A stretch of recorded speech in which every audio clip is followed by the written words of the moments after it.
ابتدا ہے رب جلیل کے بابرکت نام سے جو دلوں کے بھید خوب جانتا ہے۔ ناظرین محترم، مشہور مورخ ابن جریر طبری کہتے ہیں کہ میں ایک سال حج کے زمانہ میں مکہ مکرمہ میں تھا تو میں نے خراسان سے آئے ہوئے ایک شخص کو یہ اعلان کرتے ہوئے سنا۔ وہ کہہ رہا تھا، اے مکہ کے رہنے والو، اے حج کے لیے دور دراز سے آنے والو، میری ایک تھیلی گم ہو گئی ہے جس میں 1000 دینار تھے۔ جو شخص بھی مجھے وہ واپس کر دے تو اللہ تعالیٰ اسے بہترین جزا دے اور جہنم سے آزادی عطا کرے۔ یہ اعلان سنتے ہی مکہ مکرمہ کے ایک بوڑھے صاحب اٹھے اور انہوں نے اس اعلان کرنے والے کو مخاطب کر کے کہا، اے خراسانی بھائی، ہمارے شہر کے حالات آج کل بہت ہی دگرگوں ہیں۔ ہر طرف قحط سالی نے ڈیرے ڈالے ہوئے ہیں، مزدوری کے مواقع بھی نہ ہونے کے برابر ہیں، فقر و غربت کا دور دورہ ہے۔ آپ کے لیے میرا مشورہ یہ ہے کہ آپ اس شخص کے لیے جو آپ کا مال لوٹا دے کچھ انعام کا اعلان کر دو۔ ممکن ہے کہ وہ مال کسی فقیر اور محتاج کے ہاتھ لگا ہو، تو جب وہ انعام کا اعلان سنے گا تو آپ کا مال لا کر دے دے گا تاکہ اسے بھی حلال طریقے سے کچھ دینار مل جائیں۔ خراسانی شخص نے پوچھا، آپ کے خیال میں ایسے شخص کا انعام کتنا ہونا چاہیے؟ مکہ مکرمہ کے رہائشی بزرگ نے کہا، 1000 دینار میں سے کم از کم 100 دینار تو ہونے ہی چاہیے۔ لیکن خراسانی شخص اس پر راضی نہیں ہوا اور اس نے کہا، میں اپنا معاملہ اللہ تعالیٰ کے حوالے کرتا ہوں۔ آج مجھے مال نہ ملا تو کوئی بات نہیں، روز قیامت تو مل ہی جائے گا۔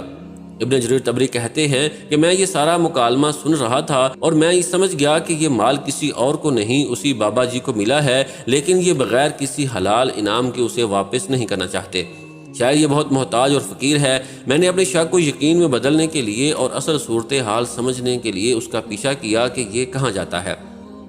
وہ بابا جی اپنی جگہ سے اٹھے اور مکہ مکرمہ کے ایک پرانے محلہ کے کچے گھر میں داخل ہوئے۔ ابن جریر طبری باہر کان لگا کر سن رہے تھے۔ اندر گھر سے آواز آئی کہ بابا جی اپنی اہلیہ کو کہہ رہے تھے، اے بابا، دیناروں کا مالک مل چکا ہے اور اب ہمیں دینار واپس ہی کرنا پڑیں گے۔ میں نے اسے کچھ انعام دینے کا ہی کہا، لیکن وہ تو اس سے بھی انکاری ہے۔ کئی دنوں سے فاقے کی ستائی ہوئی اہلیہ نے جواب دیا، میں 50 سال سے آپ کے ساتھ غربت بھری زندگی بسر کر رہی ہوں، لیکن کبھی اپنی زبان پر حرف شکایت نہیں لائی۔ لیکن اب تو کئی دنوں سے فاقہ ہے، پھر ہم دونوں کی ہی بات نہیں، گھر میں ہماری 4 بیٹیاں، آپ کی 2 بہنیں اور آپ کی والدہ بھی ہیں۔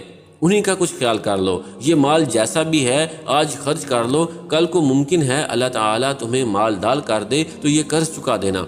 بابا جی نے اپنی لرزتی ہوئی آواز میں کہا، کیا میں 82 برس کی عمر میں آ کر اب حرام کھانا شروع کر دوں جبکہ میں نے پوری زندگی صبر و شکر میں گزار دی ہے؟ اب تو یوں سمجھو کہ میں قبر میں پاؤں لٹکائے بیٹھا ہوں، مجھ سے یہ نہ ہو سکے گا۔ اس پر بیوی بھی خاموش ہو گئی۔ ابن جریر طبری کہتے ہیں، میں یہ سب باتیں سن کر بہت حیران ہوا اور واپس حرم شریف آ گیا۔ اگلے دن جب سورج کچھ بلند ہوا تو وہی کل والا خراسانی شخص اپنے گمشدہ مال کا اعلان کرنے لگا۔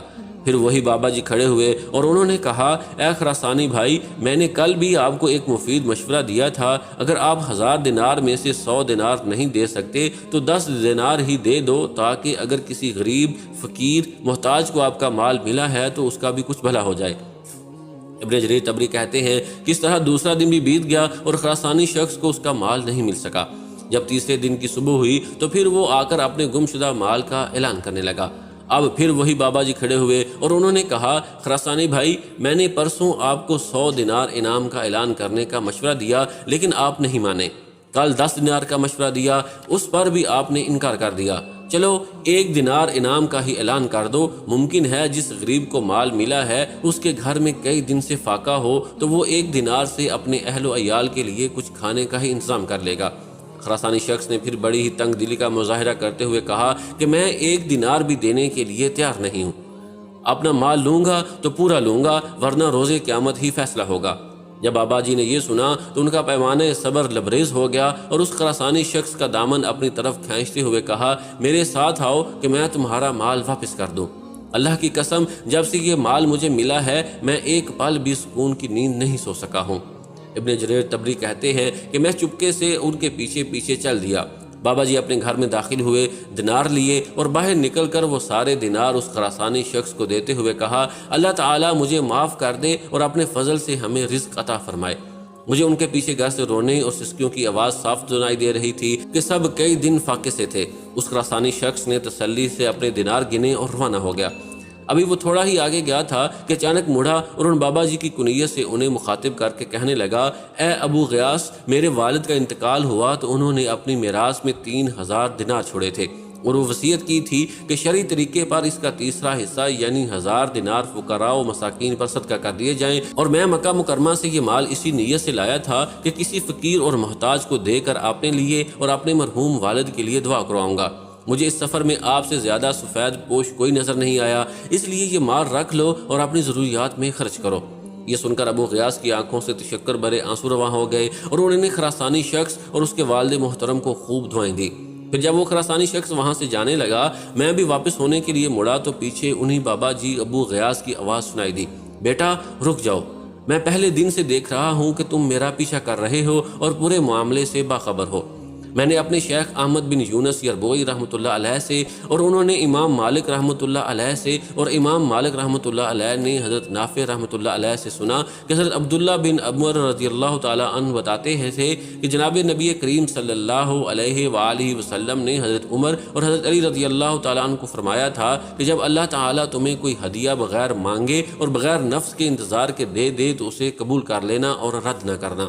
پھر انہوں نے گھر کے 9 افراد کے لیے 100 دینار الگ کیے اور پورا 10واں حصہ یعنی 100 دینار مجھے عنایت کیے اور مجھے ساتھ ہی کہا کہ یہ حلال مال ہے، اسے احتیاط سے خرچ کرنا۔